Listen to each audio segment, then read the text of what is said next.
मित्रांनो, आपण बघणार आहोत व्यवसायाचं आंतरराष्ट्रीय पर्यावरण.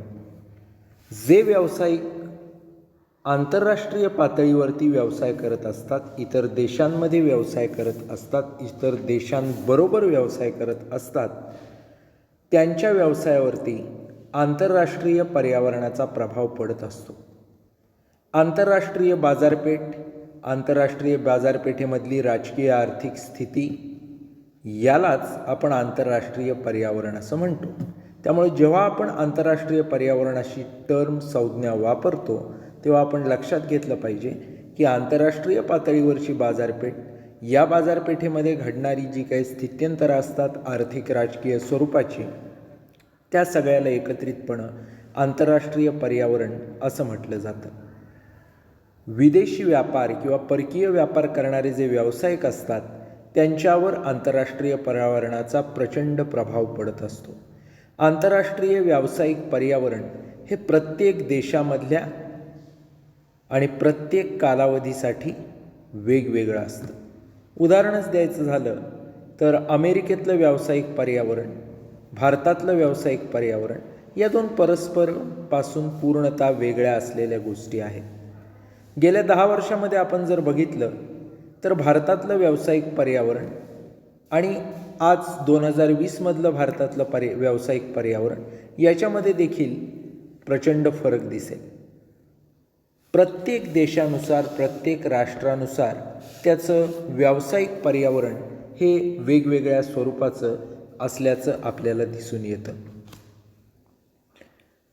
का असं होतं तर प्रत्येक देशाची संस्कृती, त्या देशातल्या खरेदीच्या सवयी, तिथला वस्तूंचा वापर, तिथल्या लोकांचं राहणीमान याच्यामुळं प्रत्येक देशानुसार पर्यावरण हे वेगवेगळं असतं. व्याख्या जर आपल्याला आंतरराष्ट्रीय पर्यावरणाची करायची झाली तर आपण असं म्हणू शकतो की जागतिक पर्यावरण, वेगवेगळ्या देशांचे एकमेकांशी असलेले संबंध याला एकत्रितपणे आपण आंतरराष्ट्रीय पर्यावरण असं म्हणू.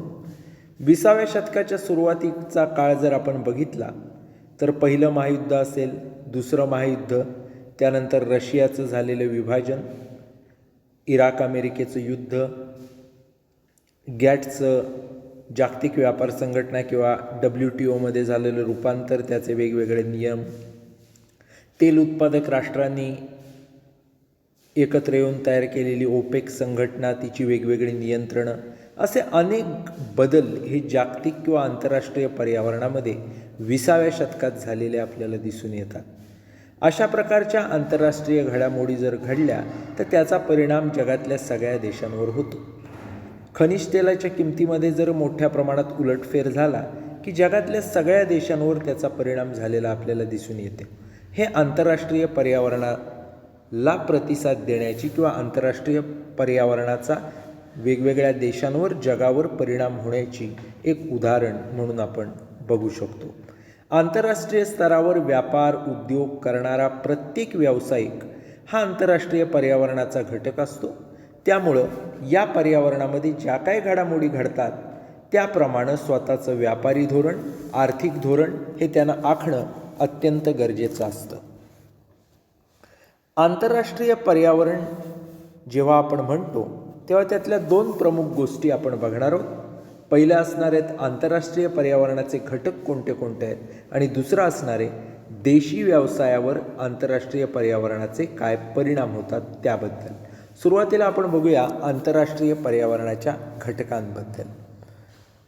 मित्रांनो, आंतरराष्ट्रीय पर्यावरणाचे घटक अशी संज्ञा ज्या वेळेला आपण वापरतो त्यावेळेला एक गोष्ट आपण लक्षात ठेवली पाहिजे की देशापरत्वे, प्रत्येक देशानुरूप त्यांचं आंतरराष्ट्रीय पर्यावरण हे वेगवेगळं असतं.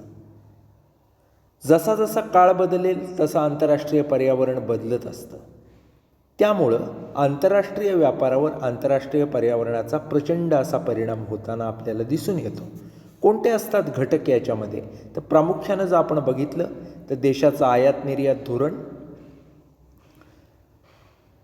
परकीय विनिमय नियंत्रण, बहुराष्ट्रीय आंतरराष्ट्रीय कंपन्या, तेजी मंदीचं चक्र, आंतरराष्ट्रीय संस्था, जागतिक व्यापार संघटना, व्यापारी गट आणि त्यांची धोरणं, हे 7 जे काही घटक आहेत हे प्रमुख आंतरराष्ट्रीय पर्यावरणाचे घटक असतात.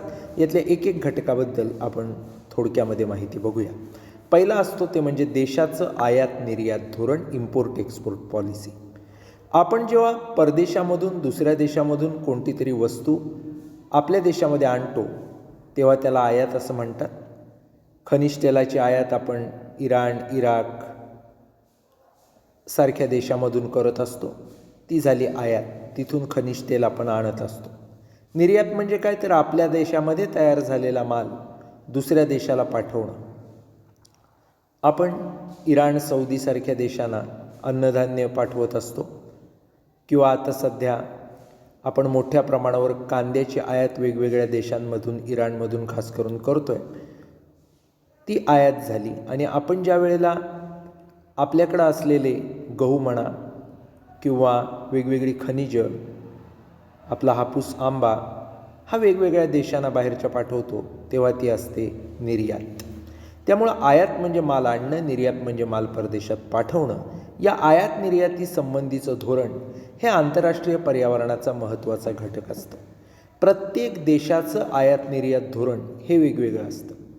आयातीवर वेगवेगळी नियंत्रणं आणून निर्यात कशी वाढवता येईल हे प्रत्येक देश बघत असतो. कारण आपली आयात जेवढी वाढेल तेवढं आपलं परकीय चलन दुसऱ्या देशात जात असतं, आपला पैसा दुसऱ्या देशात जात असतो. त्यामुळं कुठलाही देश आयात कमी कशी होईल आणि निर्यात कशी वाढेल हे बघत असतो. त्यामुळं आंतरराष्ट्रीय पर्यावरणातला आयात निर्यात धोरणाचा घटक हा मोठ्या प्रमाणावर कुठल्याही व्यवसायावर परिणाम करत असल्याचं आपल्याला दिसून येतं. दुसरं असतं ते म्हणजे बहुराष्ट्रीय आणि आंतरराष्ट्रीय कंपन्या, मल्टीनॅशनल आणि ट्रान्सनॅशनल्स. आंतरराष्ट्रीय व्यापार जर आज आपण बघितला तर 50% जास्त व्यापार हा बहुराष्ट्रीय कंपन्या आणि आंतरराष्ट्रीय कंपन्यांचा आहे. बहुराष्ट्रीय कंपन्या म्हणजे काय, जी कंपनी कोणत्या एका देशाची नाही तर एकाहून जास्त देशांची ती कंपनी आहे, अशा या मल्टीनॅशनल आणि ट्रान्सनॅशनल्स असतात. अमेरिका म्हणा, जपान म्हणा, युरोप म्हणा, असे प्रगत देश आहेत. यांच्यामध्येच या बऱ्याचशा मल्टीनॅशनल, ट्रान्सनॅशनल कंपन्या आपल्याला अस्तित्वात असल्याचं दिसून येतं. अनेक बहुराष्ट्रीय कंपन्या, आंतरराष्ट्रीय कंपन्या या विकसित देशांच्या आहेत. त्यामुळं आंतरराष्ट्रीय व्यापारावर देखील अमेरिका, युरोप, जपानसारखी जी विकसित राष्ट्र आहेत त्यांचा भरपूर प्रभाव असलेला आपल्याला दिसून येतो. त्याच्यानंतर असतं ते म्हणजे परकीय विनिमय नियंत्रण, फॉरेन एक्सचेंज रेग्युलेशन. देशांतर्गत उद्योगांना संरक्षण मिळवण्यासाठी, देशामध्ये प्रतिकूल व्यापारशेष निर्माण होऊ नये म्हणून, परकीय चलनाचा अपव्यय टाळण्यासाठी, राष्ट्रीय अर्थव्यवस्थेचं प्रतिमूल्यपातीपासून, अँटी डम्पिंगपासून बचाव करण्यासाठी आयातीवर मोठ्या प्रमाणात जकाती आकारल्या जातात. देशातल्या आयातीचा आयात कोटा ठरवला जातो. थोडक्यात सांगायचं तर वेगवेगळ्या मार्गांनी परकीय विनिमयावर नियंत्रण आणलं जातं. अशा प्रकारच्या विनिमय नियंत्रणाचा देखील उद्योगांवर परिणाम होतो. मित्रांनो, व्यापार शेष म्हणजे काय, तर जेव्हा आपण बाहेरच्या देशातनं सगळे आयात करतो त्याला द्यायला लागणारा पैसा, आणि जेव्हा आपण बाहेरच्या देशात निर्यात करतो त्यातून येणारा पैसा, येणाऱ्या पैशापेक्षा द्यावा लागणारा पैसा हा नेहमी कमी असावा असं कुठल्याही देशाला वाटत असतं. जर द्यावा लागणारा पैसा आयातीसाठी हा आपण निर्यात करून येणाऱ्या पैशापेक्षा जास्त असेल तर अशा वेळेला जो व्यापार शेष तयार होतो, परकीय चलन येत असतं त्याच्यापेक्षा जाणारं जास्त असतं, तेव्हा कुठल्याही देशाच्या अर्थव्यवस्थेवर ताण निर्माण होत असतो. त्यामुळं अनेक मार्ग अवलंबून आयात कमी करणं, बाहेर जाणारा पैसा रोखणं आणि निर्यात वाढवून जास्तीत जास्त परकीय चलन कसं येईल हे बघणं, यासाठी फॉरेन एक्सचेंज, परकीय चलनाचं नियंत्रण केलं जात असतं. त्याचा देखील परिणाम मोठ्या प्रमाणात आंतरराष्ट्रीय व्यापारावरती होत असतो. त्यानंतर असतं ते म्हणजे तेजी मंदीचं चक्र. तेजी मंदी चक्रामुळं व्यवसायावर मोठा परिणाम होतो. सध्या जर आपण बघितलं तर अमेरिकेमध्ये मंदीचं सावट आहे. 1929ला मोठी जागतिक मंदी आली होती, आपल्याला आठवत असेल, आपण इतिहासामध्ये शिकलेली. तर अशा पद्धतीची ज्या वेळेला मंदी असते तेव्हा जगातल्या सगळ्या उद्योगावर त्याचा परिणाम होतो. मंदीमुळं भारतात जर आपण बघितलं तर प्रचंड महागाई आपल्याला दिसेल, त्याला आपल्याला तोंड द्यावं लागतं आहे. मंदीची स्थिती ज्या वेळेला येते तेव्हा वस्तू तयार असतात, पण त्याची किंमत जास्त असते, लोक वस्तू खरेदी करायला तयार नसतात, त्यामुळे त्या पडून राहतात. अशा पद्धतीच्या घटना घडत असतात. आंतरराष्ट्रीय पर्यावरणामधल्या तेजी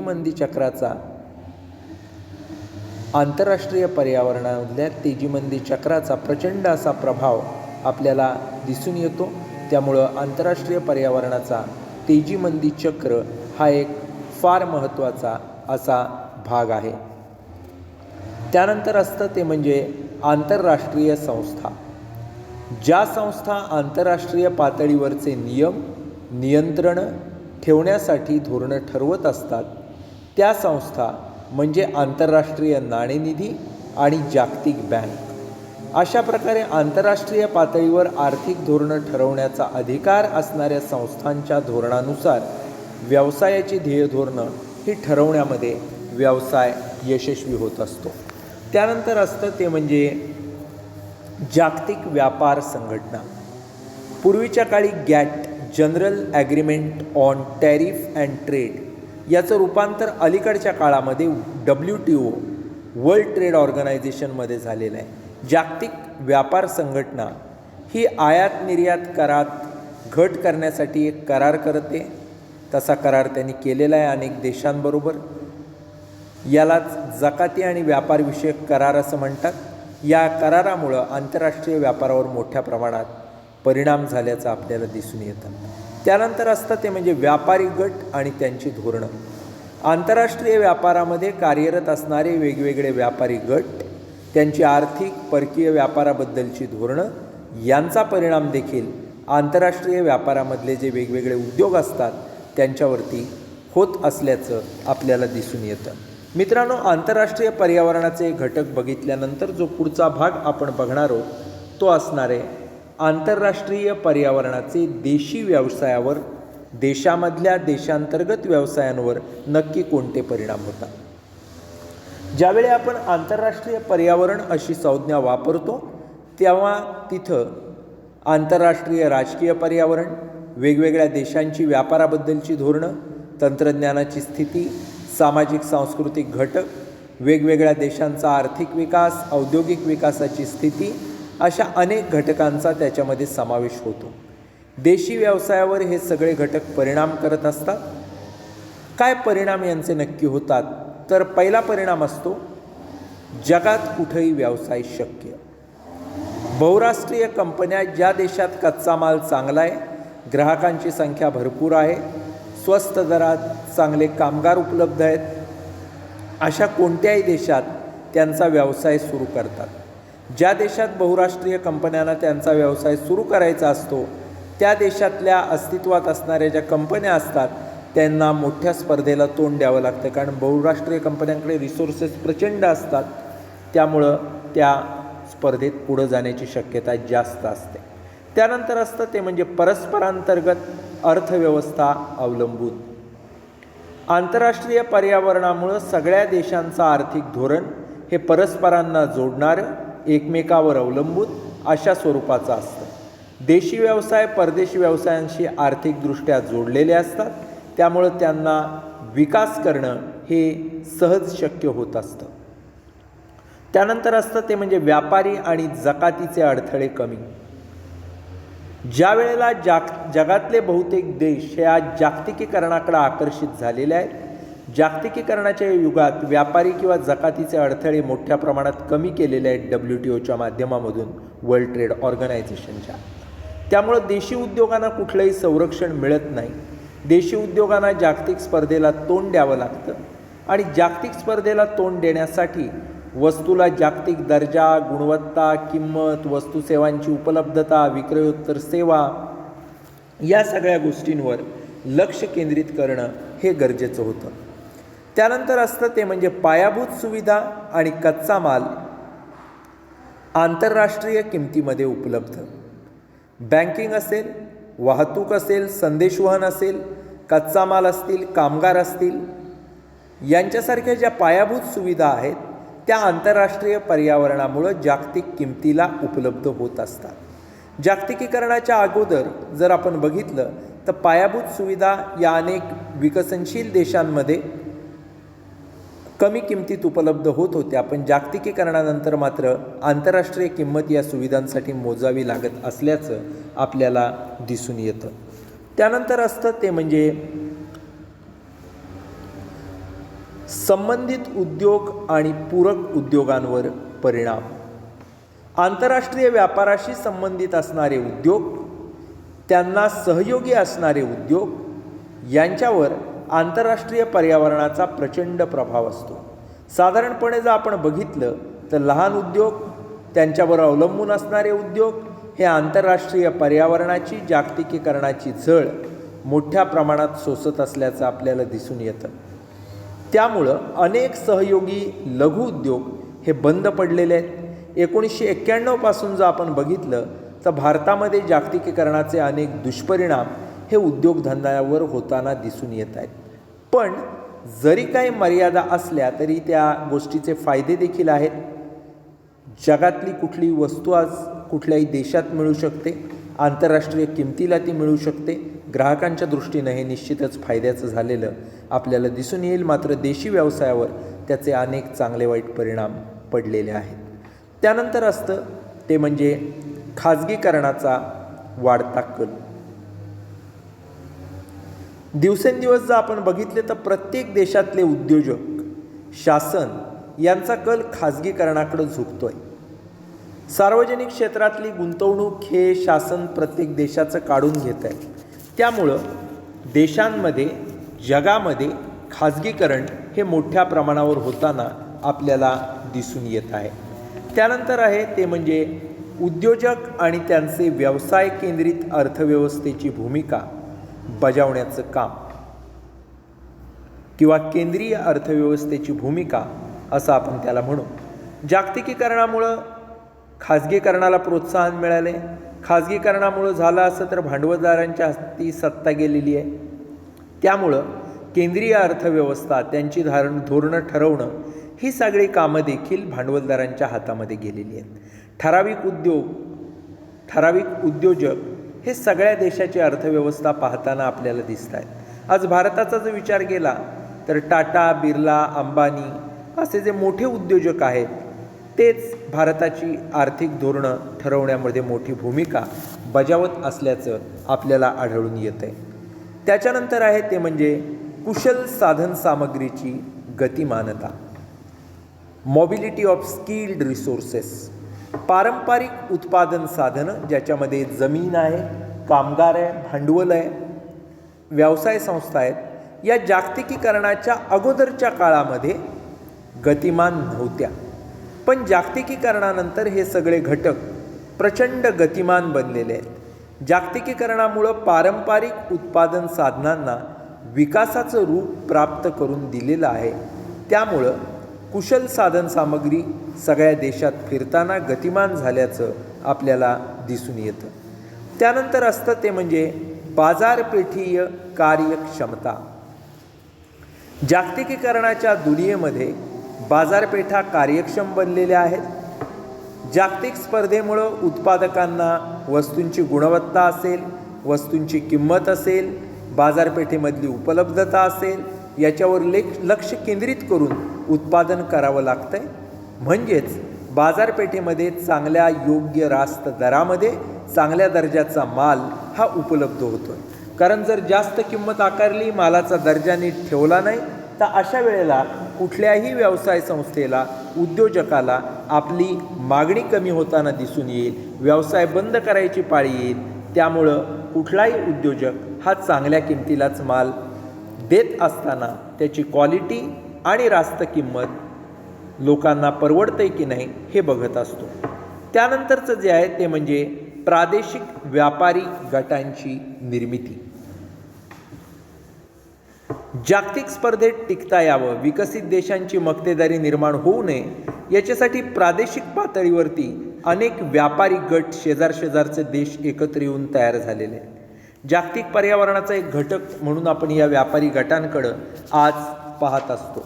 व्यापारी गट जर आपण बघितलं तर युरोप देशातली सगळी राष्ट्र एकत्र आली, त्यांची युरोपियन युनियन आहे. त्यांनी करन्सी किंवा चलन युरो नावाचं काढलेलं आहे. फक्त ब्रिटन त्यांच्यामध्ये नाही आहे, ते मात्र आपला पाऊंड हे चलन वापरतात. उत्तर अमेरिकेतल्या देशांनी एकत्र येऊन नाफ्ता नावाचा north American free trade agreement तयार केलेला आहे. आपल्या दक्षिण आशियाई देशांमध्ये एक करार होऊन सार्क नावाची संघटना, South Asian Association for Regional Cooperation, ही तयार झालेली आहे. तेल उत्पादक जे देश आहेत त्यांची ओपॅक नावाची एक संघटना आहे. अशा पद्धतीनं अनेक संघटना आजच्या काळामध्ये अस्तित्वात आल्याचं आपल्याला दिसून येतं. या ठिकाणी आपण थांबूयात. धन्यवाद.